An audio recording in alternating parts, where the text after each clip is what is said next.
Well, of course, all of this amidst the battle against COVID-19 continuing. Countries that took a hard line on COVID-19 at the start of the pandemic are now adopting a softer approach and proving reluctant to enforce mask mandates again, even as cases mount. Let's bring in Bloomberg's managing editor for global business, Emma O'Brien. And Emma, you're seeing some of Australia's biggest businesses, the likes of Telstra, Westpac, now encouraging employees to work from home as we get into this Omicron subvariant wave. The government, though, seems to be paralysed in terms of wanting to bring back any of these restrictions.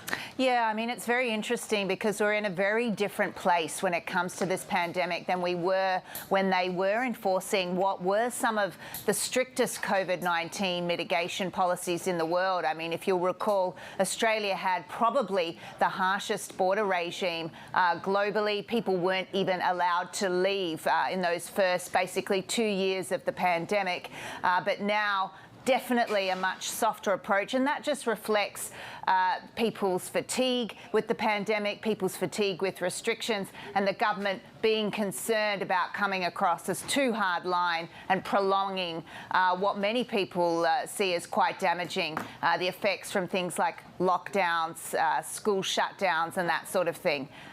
So, yeah, definitely a softer approach, definitely much more advising and recommending rather than mandating.